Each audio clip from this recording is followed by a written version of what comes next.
जय हिंद फ्रेंड्स। इस वीडियो में देखेंगे 12th क्लास के हिस्ट्री का चैप्टर नंबर 2 जिसका नाम है राजा, किसान और नगर। ये पर्टिकुलर बेस्ड है मौर्य साम्राज्य के ऊपर, यानी मौर्य साम्राज्य के बारे में इस चैप्टर में जानेंगे और ये वीडियो का पार्ट 1 है। इसी प्रकार पार्ट 2 आएंगे। तो फर्स्ट टाइम वीडियो पे आए तो चैनल को सब्सक्राइब कर लीजिए ताकि मेरी सारी वीडियो आपको टाइम टू टाइम मिलती रहे। और कोई भी क्वेश्चन हो तो कमेंट कीजिए और साथ ही वीडियो पसंद आए तो लाइक कीजिए। तो चलिए देखते हैं इंट्रोडक्शन पार्ट। तो देखिए फर्स्ट चैप्टर में हमने देखा था हड़प्पा सभ्यता के बारे में, जिसका टाइम पीरियड था 2600 ईसा पूर्व से लेके 1900 ईसा पूर्व, जो कि एक शहरीय सभ्यता थी, नगरीय सभ्यता थी। उसके बाद ये सभ्यता जो थी हड़प्पा सभ्यता, उसका अंत हो गया 1900 ईसा पूर्व तक आते आते। उसके बाद जो एक नई सभ्यता का जो विकास हुआ उसे कहते हैं हम वैदिक सभ्यता या फिर वैदिक काल। ठीक है, जो कि एक ग्रामीण सभ्यता थी। दो भागों में बांटा जाता है। पहला भाग है इसका ऋग्वैदिक काल, ऋग्वैदिक पीरियड, जो कि 1500 ईसा पूर्व से लेके 1000 ईसा पूर्व के अंतर्गत ये रखा जाता है इस काल को, जिस दौरान ऋग्वेद वेदों की रचना की जाती है, ऋग्वेद की। ठीक है, उसके बाद आता है उत्तर वैदिक काल। तो उत्तर वैदिक काल 1000 ईसा पूर्व से 600 ईसा पूर्व के अंतर्गत रखा जाता है, जिसके अंतर्गत लोहे का विकास होता है और भी परिवर्तन देखने को मिलते हैं। तो यहाँ पर जो 600 ईसा पूर्व से लेके 600 ईस्वी है वो 1200 वर्षों का इतिहास बताता है हमें इस चैप्टर में। यदि आपको ईसा पूर्व और ईस्वी के बीच में डाउट है तो आप पर्टिकुलर वीडियो देख सकते हैं, उसका कॉन्सेप्ट क्लियर बताया हुआ है आर्ट्स फैकल्टी चैनल पर। ठीक है, आरंभिक राज्यों का उदय होता है 600 ईसा पूर्व से लेके 600 ईस्वी के बीच में। नए नए नगर राज्यों का उदय होता है, नए नए शासक वंशों का उदय होता है, सामाजिक, आर्थिक और राजनीतिक परिवर्तन देखने को मिलते हैं इस काल में। ठीक है, और इसी काल में हम ये इसके अंतर्गत चैप्टर देखेंगे मौर्य साम्राज्य को, जो कि 321 ईसा पूर्व में चंद्रगुप्त मौर्य द्वारा स्थापित किया गया था मौर्य साम्राज्य। ठीक है, अब देखते हैं हम फर्स्ट टॉपिक को, जिसका नाम है प्रिंसेप और प्रियदर्शी। तो प्रिंसेप और प्रियदर्शी के अंतर्गत देखिए, जो प्रिंसेप है वो एक व्यक्ति का नाम है। यहाँ पर देखते हैं जेम्स प्रिंसेप जो है वो एक ईस्ट इंडिया कंपनी का अधिकारी होते हैं। इनका क्या योगदान है भारतीय इतिहास के अंतर्गत? तो इनका योगदान है खरोष्टी और ब्राह्मणी लिपि का इन्होंने अर्थ निकाला था 1830 के दशक में। ठीक है, जो कि अशोककालीन लिपियां थी, खरोष्टी लिपि और ब्राह्मणी लिपि। जैसे वर्तमान में भारत की जो लिपि है वो देवनागरी लिपि है, इसी प्रकार सिख समुदाय में गुरुमुखी लिपि है। तो इसी प्रकार से ये जो अशोककालीन लिपियां थी, खरोष्टी लिपि और ब्राह्मणी लिपि, इसका अर्थ निकाला था जेम्स प्रिंसेप ने 1830 के दशक में। ठीक है, तो प्रिंसेप ने अभिलेखों और सिक्कों पर, ज्यादातर अभिलेख और सिक्कों पर प्रियदर्शी लिखा हुआ पाया।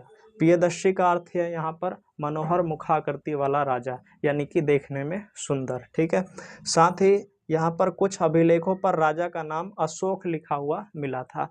और बौद्ध ग्रंथों के अनुसार जो अशोक सम्राट है, अशोक जो शासक हुए, वो सबसे प्रसिद्ध शासकों में से एक थे। अब यहाँ पर देखिए अभिलेख किसे कहते हैं? तो अभिलेख पत्थर, धातु या मिट्टी के बर्तन पर जो खुदे होते हैं या खुरच कर लिखे जाते हैं लेख, उसको अभिलेख कहते हैं। ठीक है, अब देखते हैं सेकंड टॉपिक। सेकंड टॉपिक है प्रारंभिक राज्य। इसका सब टॉपिक है 16 महाजनपद, फिर मगध राज्य को देखेंगे। तो देखिए 16 महाजनपद को देखते हैं।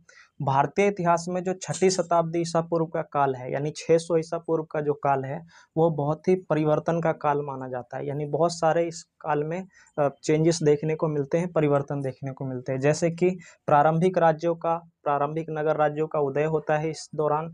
इसी प्रकार से लोहे के बढ़ते प्रयोग देखने को मिलते हैं, यानी कि लोहे का ज़्यादा से ज़्यादा यूज किया जाने लगता है। साथ ही सिक्कों का विकास होता है, यानी कि सिक्कों का प्रचलन बड़े पैमाने पे किया जाने लगता है। इसी प्रकार से जो बौद्ध है, जैन धर्म है और इनके साथ साथ और अनेक जो धार्मिक विचारधाराएं थी या फिर दर्शन थे, इनका विकास होता है। फिर इसी प्रकार से जो बौद्ध और जैन ग्रंथ है उसमें महाजन पद के नाम से 16 राज्यों का उल्लेख मिलता है। लेकिन ये जो महाजन पद है वो एक क्रमानुसार नहीं है, यानी कि एक समान नहीं है। फिर भी इसमें जैसे कि कुरु, पांचाल, मगध, वज्जी, गांधार, इसी प्रकार से अवंती, ये आदि जो महाजन पद है उनका उल्लेख बौद्ध और जैन ग्रंथों में देखने को मिलते हैं। ठीक है, और ये इस बात को स्पष्ट करते हैं कि ये जो महाजन पद थे बहुत ही ज़्यादा शक्तिशाली थे और महत्वपूर्ण थे। और जो ये गण है, संघ है, इस नाम से भी राज्य हुआ करते थे। तो गण और संघ से संबंधित जो राज्य थे उनमें कई लोगों का समूह शासन करता था, यानी कि ग्रुप ऑफ पीपल्स, यानी कि बहुत सारे लोग जो थे वो इस पर शासन करते थे राज्यों पर, और हर एक व्यक्ति जो समूह का होता था वो राजा कहलाता था। ठीक है, और ये जो महात्मा बुद्ध है और महावीर जैन है वो इन्हीं गण और संघ से संबंधित थे। हालांकि इसका जो गण और संघ का इतिहास है वो नहीं देखने को मिलता है, फिर भी ये लगभग 1000 वर्षों तक अस्तित्व में रहते हैं गण और संघ के नाम से राज्य। उसके बाद सभी महाजनपद की राजधानी होती थी और हर एक महाजनपद का एक राजा होता था। सभी महाजनपदों की एक राजधानी होती थी। ये प्राय किलेबंद थी, यानी फोर्टिफाइड थी, यानी कि चार दीवारी की गई थी, और इसके रख रखाव के लिए बड़े पैमाने पर सैनिकों की आवश्यकता पड़ती थी। बड़े पैमाने पर धन का स्रोत लगता था, यानी कि धन की आवश्यकता होती थी। इसी तरह से 6ठी शताब्दी ईसा पूर्व में संस्कृत में ब्राह्मणों ने धर्मशास्त्र या धर्मसूत्र नाम से ग्रंथों की रचना की, जो कि शासक वर्ग के साथ साथ आम लोगों पर भी ये धर्मशास्त्र के जो नियम थे वो लागू होते थे, और ये उम्मीद की जाती थी कि जो राजा वर्ग है वो क्षत्रिय वर्ग से ही हो। ठीक है, इसी तरह से शासक जो थे उनका जो मुख्य काम था वो व्यापारियों से, शिल्पकारों से, किसानों से कर एवं भेंट वसूलना, कर यानी कि टैक्स वसूलना, भेंट जैसे गिफ्ट उपहार, ये सब वसूलने का काम शासक वर्गों का माना जाता था। इसी प्रकार संपत्ति जुटाने का जो वैध तरीका था, वैध माने कि लीगल तरीका, सही तरीका था संपत्ति इकट्ठा करने का, वो था पड़ोसी राज्यों पर आक्रमण करना, यानी कि पड़ोसी राज्यों पर आक्रमण करके, अटैक करके, और वहाँ से जो धन संपत्ति है उसको इकट्ठा करना, ये एक सही तरीका माना जाता था। कुछ राज्यों ने अपनी एक अस्थायी सेना बना ली, ठीक है, और नौकरशाही तंत्र बना ली, यानी कि एडमिनिस्ट्रेशन, जैसे कि प्रशासनिक जो अधिकारी होते हैं उसको तैयार कर लिया, उसको खड़ा कर लिया। लेकिन कुछ राज्य थे वो दूसरे पर निर्भर होते थे, और सैनिकों में प्राय कृषक वर्ग ही भर्ती किए जाते थे, यानी कि जो सैनिक थे वो कहाँ से आते थे, कृषक वर्ग से आते थे। ठीक है, तो यहाँ पर ये जो 16 महाजनपद है वो क्लियर होते हैं। अब देखते हैं मगध को, देखते हैं 2.2 मगध के बारे में। तो देखिए जो मगध है इसका आधुनिक नाम बिहार है, यानी जो आज बिहार है उसको प्राचीन समय में मगध कहा जाता था, और 6ठी शताब्दी ईसा पूर्व से लेकर 4ठी शताब्दी ईसा पूर्व के बीच में ये जो मगध है वो सबसे शक्तिशाली महाजनपद बन गया। यानी कि जो 16 महाजनपद थे उसमें सबसे शक्तिशाली महाजनपद मगध महाजनपद बन गया था। इसके बहुत सारे कारण बताए जाते हैं इतिहासकारों के अनुसार। तो देखिए यहाँ पर जो लोहे के खदान हैं वो प्रचुर मात्रा में उपलब्ध थे, यानी कि बहुत सारे जो नेचुरल रिसोर्सेज होती है, यानी कि प्राकृतिक संसाधन होती है, वो मगध महाजनपद में उपलब्ध थे पहले से ही, इसलिए ये बहुत ज़्यादा शक्तिशाली भी थे। साथ ही जो शासक वर्ग थे उनके भी बहुत ज़्यादा भूमिका थी मगध को शक्तिशाली बनाने में, उपकरण बनाने के लिए और हथियार बनाने के लिए ये बहुत ही ज़्यादा महत्वपूर्ण माने जाते थे। तो जो झारखंड है आज वर्तमान में राज्य, वो बिहार का हिस्सा हुआ करता था, और बिहार को पहले क्या कहते थे, मगध। तो यहाँ पर प्राकृतिक संसाधन बड़े पैमाने पे उपलब्ध थे। इसी तरह जंगली क्षेत्रों से हाथी उपलब्ध थे, जो कि सेना के एक महत्वपूर्ण अंग माने जाते थे प्राचीन काल में। यानी जो हाथी था वो एक प्रकार से आज के वर्तमान समय में मान लीजिए टैंक का काम करते थे। ठीक है, तो जंगली क्षेत्रों से हाथी बड़े पैमाने पे उपलब्ध थे और सेना में इनको भर्ती किया जाता था। इसी तरह जो गंगा है और इसकी जो उपनदी है, गंगा नदी और इसकी जो उपनदियाँ हैं, उनसे जो आवागमन है, यानी कि जो ट्रेड था, व्यापार था, आने जाने की जो व्यवस्थाएं थी, वो बहुत ही ज़्यादा सस्ता पड़ता था। फिर इन सभी के लिए जो बौद्ध लेखक है वो मानते हैं कि इसमें शासकों की भूमिका बहुत ज़्यादा महत्वपूर्ण थी, जैसे कि बिंबिसार, अजातशत्रु, या महापद्म नंद, या जो चंद्रगुप्त मौर्य हैं, या फिर यहाँ पर अशोक सम्राट है, आदि जो साम्राज्य के शासक हुए उनकी बहुत बड़ी भूमिका थी। ठीक है, शुरू में राजगाह मगध की राजधानी हुआ करती थी। राजगाह जो कि वर्तमान में बिहार में राजगीर पड़ता है, उसी का ये पुराना नाम राजगाह था। और इसका जो अर्थ होता है राजगाह का, उसका मतलब है राजाओं का घर, जो कि एक पहाड़ियों में, बीच पहाड़ियों में स्थित था, और चार दीवारी इसकी की गई थी, पहाड़ियों से घिरा हुआ था ये राजगाह। तो शुरू में मगध की ये राजधानी हुआ करती थी। लेकिन ये 4वीं शताब्दी ईसा पूर्व में पाटलिपुत्र को यहाँ पर इसकी राजधानी बना दी गई मगध की। और चूंकि पाटलिपुत्र गंगा नदी के किनारे स्थित है तो इसे आवागमन बहुत ही महत्वपूर्ण माना जाता था, बड़े आसानी से आवागमन होते थे, व्यापार वगैरह ईजी हो जाता था। ठीक है, आप देखते हैं थर्ड टॉपिक। तो अगला टॉपिक है आरंभिक साम्राज्य, थर्ड टॉपिक। तो देखिए मगध के विकास के साथ साथ मौर्य वंश का भी उदय होता है, यानी मौर्य साम्राज्य का उदय होता है। 321 ईसा पूर्व में चंद्रगुप्त मौर्य द्वारा मौर्य साम्राज्य की नींव रखी जाती है और इसका जो प्रशासन है वो पश्चिम उत्तर जो अफगानिस्तान है और साथ ही बलूचिस्तान वहाँ तक मौर्य साम्राज्य फैला हुआ था। उसके बाद जो मौर्य चंद्रगुप्त मौर्य के पौत्र हुए यानी कि ग्रैंडसन, उन्होंने कलिंग पर विजय प्राप्त की। आपको कमेंट में बताना है कलिंग का आधुनिक नाम क्या है। ठीक है, तो देखते हैं मौर्य साम्राज्य के बारे में जानकारी के क्या क्या स्रोत है, यानी किस प्रकार से मौर्य साम्राज्य के बारे में हम जानते हैं। तो इसके लिए हमारे पास जो मूर्ति कला है यानी कि पुरातात्विक स्रोत है, उसमें मूर्ति कला लेते हैं। साथ ही जो समकालीन रचनाएं हैं वो महत्वपूर्ण मानी जाती है। समकालीन रचनाएं का मतलब है जो चंद्रगुप्त मौर्य और अशोक के समय में जो रचनाएं लिखी गई थी उसको समकालीन रचनाएं कहेंगे। तो मूर्ति कला और समकालीन रचनाएं बहुत ही ज़्यादा महत्वपूर्ण मानी जाती है मौर्य वंश के बारे में जानकारी के लिए। साथ ही जो चंद्रगुप्त मौर्य हैं उसके दरबार में एक यूनानी राजदूत आते हैं, मेगास्थनीज। ठीक है, इनके द्वारा एक पुस्तक लिखी जाती है जिसका नाम है इंडिका।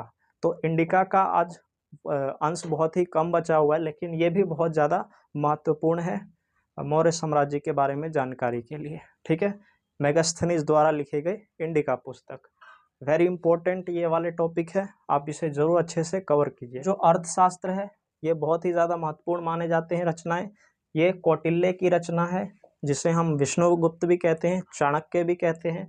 तो इनके द्वारा, चाणक्य के द्वारा लिखी गई एक पुस्तक है अर्थशास्त्र, जो कि हमें मौर्य साम्राज्य के बारे में जानकारी प्रदान करती है। और वैसे भी चंद्रगुप्त मौर्य के मंत्री थे चाणक्य और गुरु भी थे। ठीक है, फिर जैन और बौद्ध ग्रंथ से भी हमें मौर्य साम्राज्य के बारे में जानकारी प्राप्त होती है।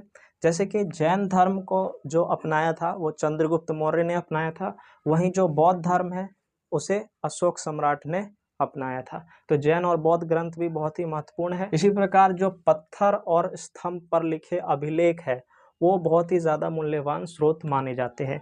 जैसा कि अभी हमने देखा था कि जेम्स प्रिंसेप ने खरोष्टी और ब्राह्मणी लिपि का अर्थ निकाला था, जिसके वजह से मौर्य साम्राज्य के बारे में जानकारी प्राप्त करना बहुत ही ज़्यादा उपयोगी हुआ। तो पत्थर और स्तंभों पर जो लिखे अभिलेख है वो बहुत ही ज़्यादा मूल्यवान माने जाते हैं। इसी तरह अशोक वह पहला शासक था जिसने अपने अधिकारियों और प्रजा के लिए, अपने लोगों के लिए, जनता के लिए संदेश लिखवाए थे। प्राकृतिक पत्थर और पॉलिश किए हुए पत्थर पर संदेश लिखवाए थे। जैसे नोटिस होता है ना, जैसे वर्तमान में जो हमारे भारत सरकार है वो नोटिस जारी करती है जनता के लिए, उसी प्रकार ये शासक था अशोक सम्राट। इसने प्राकृतिक पत्थर और पॉलिश किए हुए पत्थर पर अपने अधिकारियों के लिए और प्रजा के लिए संदेश लिखवाए थे। फिर इसी तरह अशोक है, इन्होंने अभिलेख के माध्यम से धम्म का प्रचार किया। धम्म क्या है? एक प्रकार की नीति है और इसके अंतर्गत बड़ों के प्रति आदर करना, सभी धर्मों का समान आदर करना, इसी तरह सन्यासियों और ब्राह्मणों के प्रति उदार व्यवहार करना और दासों के प्रति उदार व्यवहार रखना, ये सब शामिल है अशोक के द्वारा जो धम्म की नीति चलाई गई थी उसमें।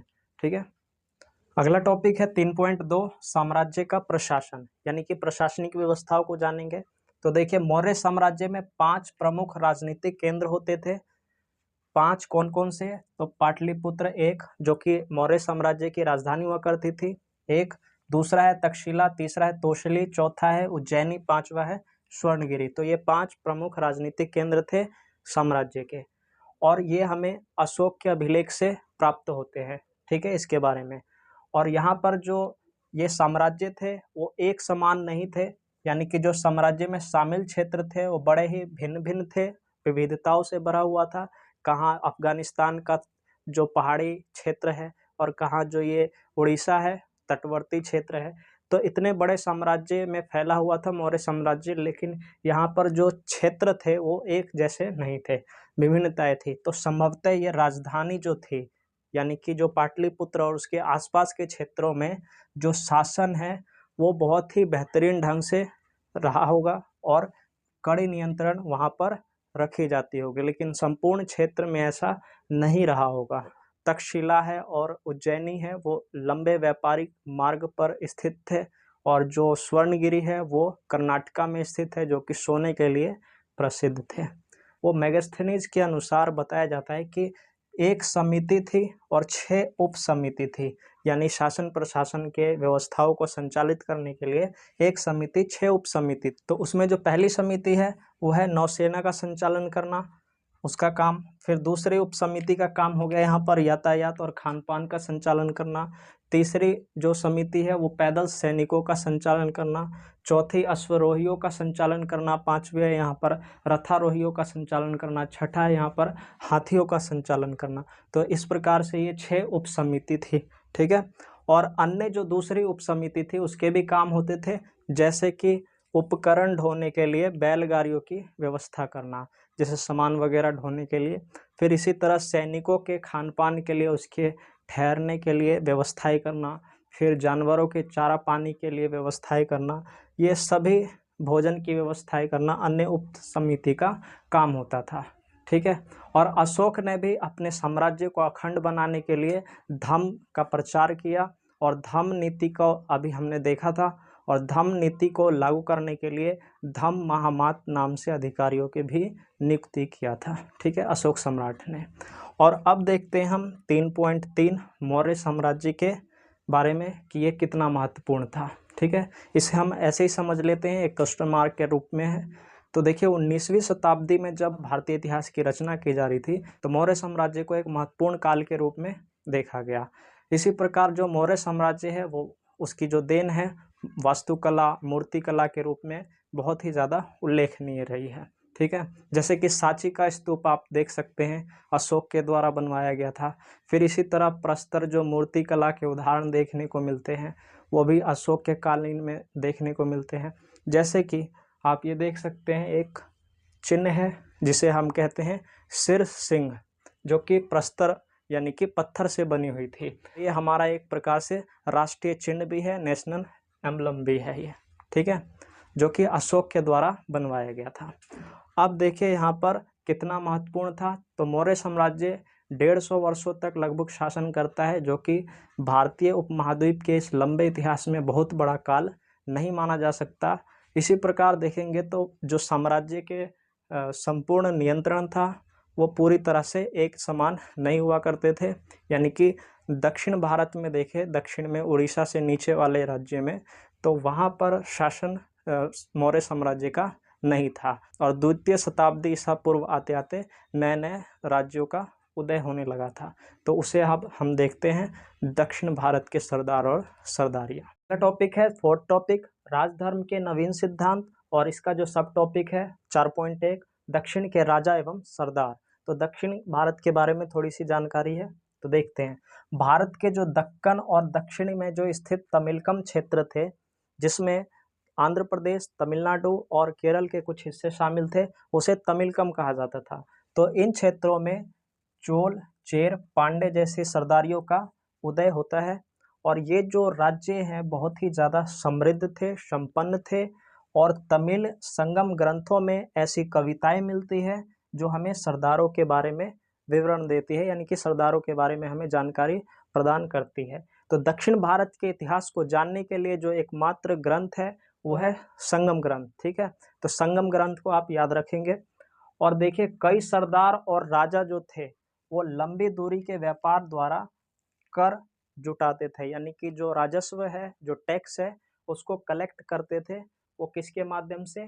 तो लंबी दूरी के व्यापार के माध्यम से, यानी कि जो भी उस लंबी दूरी के व्यापार का यूज करेगा उससे वो टैक्स लेते थे। जैसे हमारी सरकार आज वर्तमान में टोल टैक्स वगैरह लेते हैं, है ना, इसी तरह से। तो इसी प्रकार उदाहरण के तौर पर देखते हैं कौन से शासक थे वे, तो सातवाहन शासक थे, और मध्य एशिया के मूल के जो शासक हुए ये थे, इसके उदाहरण मिलते हैं। और ये द्वितीय शताब्दी ईसा पूर्व से लेके द्वितीय शताब्दी ईस्वी तक, ठीक है। अब देखिए सरदार कौन थे और सरदार के क्या काम थे। तो सरदार जो था वो एक प्रकार से शक्तिशाली व्यक्ति होता था और उसका पद जो था, उसका जो पोस्ट था वो वंशानुगत हो भी सकता था और नहीं भी, ठीक है। और जो कि शक्तिशाली व्यक्ति होता था और इसके जो समर्थक थे, इसके जो सपोर्टर होते थे, इसी के खानदान के लोग थे, यानी कि इसी के परिवारजन होते थे। और इसका जो काम था मुख्य रूप से वो था अनुष्ठान का संचालन करना, यानी कि जैसे पूजा पाठ वगैरह इन सब का संचालन करना, इसी प्रकार युद्ध के समय में नेतृत्व करना, लीडरशिप की भूमिका निभाना। इसका एक एग्जाम्पल दे सकते हैं, शोले मूवी आपने देखा होगा। शोले मूवी में जो गब्बर है वो एक प्रकार से इसी भूमिका में रहता है, ठीक है। सरदार होता है, उसके नीचे उसके जो लोग होते हैं, फिर वो लूटपाट करता है, फिर वो उनसे भेंट भी लेता है गांव वालों से। इस तरह से आप शोले मूवी में आपने देखा होगा, तो उससे आप इसे याद रख सकते हैं, ठीक है। तो शक्तिशाली व्यक्ति होता था ये सरदार। इसका काम अनुष्ठानों का संचालन करना, युद्ध के समय में नेतृत्व करना, इसी प्रकार से विवादों को सुलझाना, विवादों को मध्यस्थता करना और समर्थकों से भेंट लेना। जबकि राजा कर लेता था, टैक्स लेता था, ये सरदार भेंट लेता था, उपहार, गिफ्ट, जो भी चीज़ें ये वस्तुएं मिलती थी उसको ये अपने समर्थकों में बांटता था, ठीक है। तो सरदार कंप्लीट हो गया, सरदार और सरदारी। अगला टॉपिक है 4.2 जिसका नाम है दैविक राजा, यानी इसमें हम दैविक राजा के बारे में जानेंगे। तो देखिए, जो राजा है वो उच्च स्थिति पाने के लिए देवी देवताओं से जुड़ाव रखते थे, यानी कि देवी देवताओं से लगाव रखना, देवी देवताओं के अधीन रहना, ये एक तरीका अपनाया जाता था जिससे कि समाज में भी उसका अस्तित्व एक सकारात्मक रूप में बना रहे। तो इसका उदाहरण पेश करते हैं यहाँ पर कुषाण शासक। तो जो कुषाण शासक है, यहाँ पर जो यूपी है, उत्तर प्रदेश, उसके अंतर्गत ये मथुरा में जो एक माट नामक देवस्थान है, वहाँ से बहुत ही विशालकाय मूर्तियाँ कुषाण शासकों की देखने को मिलती है। और इसी प्रकार अफगानिस्तान के एक देवस्थान से कुषाण शासकों की मूर्तियाँ देखने को मिलती है। तो कुषाण शासकों के इतिहास की जो रचना है वो अभिलेखों के माध्यम से और साहित्य के माध्यम से की गई है। तो ये जो कुषाण शासक थे ये सबसे पहले स्वर्ण मुद्राएं जारी करते हैं, ठीक है, यानी सोने के सिक्के। और जो कुषाण शासक थे वो स्वयं को देवतुल्य प्रस्तुत करना चाहते थे और स्वयं के आगे देवपुत्र लगाते थे। हो सकता है वो चीनी शासकों से प्रेरित रहे हों जो स्वयं को स्वर्गपुत्र कहते थे, ठीक है। 4वीं शताब्दी ईस्वी में गुप्त शासकों के साक्ष्य मिलते हैं, यानी कि गुप्त साम्राज्य के बारे में भी जानकारी मिलती है 4वीं शताब्दी ईस्वी में। गुप्त शासकों के इतिहास की जो रचना है वो सिक्कों के माध्यम से, साहित्य और अभिलेख के द्वारा की गई है, यानी कि इसका जो इतिहास है गुप्त शासकों का वो इन्हीं आधारों पर लिखा गया है, सिक्के, साहित्य और अभिलेख के माध्यम से। और साथ ही यहाँ पर जो गुप्त शासक थे वो शुद्ध सोने के सिक्के प्रचलित करने के लिए जाने जाते हैं, ठीक है। उसके बाद कवियों द्वारा राजा की प्रशंसा में कुछ प्रशस्तियाँ लिखी गई है, वो भी बहुत ही ज़्यादा उपयोगी है, महत्वपूर्ण है। तो यहाँ पर उदाहरण के तौर पे जो इलाहाबाद स्तंभ है अभिलेख, इलाहाबाद स्तंभ अभिलेख, वो बहुत ही ज़्यादा प्रसिद्ध है, जो कि प्रयाग प्रशस्ति के रूप में जाना जाता था। और इसकी जो रचना है वो हरिसेन ने की थी। हरिसेन एक राजकवि थे। गुप्त साम्राज्य के जो शक्तिशाली शासक हुए समुद्रगुप्त, उसके राजकवि थे ये, ठीक है, हरिसेन। और इन्होंने संस्कृत में एक प्रयाग प्रशस्ति नाम से अपने राजा की प्रशंसा, यानी समुद्रगुप्त की प्रशंसा में एक रचनाएं लिखी थी जो कि प्रयाग प्रशस्ति के नाम से प्रचलित है, ठीक है। कहाँ पर है ये? इलाहाबाद में, जिसका आज नाम क्या हो गया है? प्रयागराज। तो ये इम्पोर्टेंट है, आप याद रख सकते हैं इसे, ज़रूर क्वेश्चन में आ सकते हैं ये। और यहाँ पर ये टॉपिक कंप्लीट होता है। तो बचे हुए टॉपिक को देखेंगे अब नेक्स्ट वीडियो में। तब तक के लिए चैनल को कर लीजिए सब्सक्राइब, शेयर कीजिए और पसंद आए तो लाइक कीजिए। तब तक के लिए थैंक्स फॉर वॉचिंग।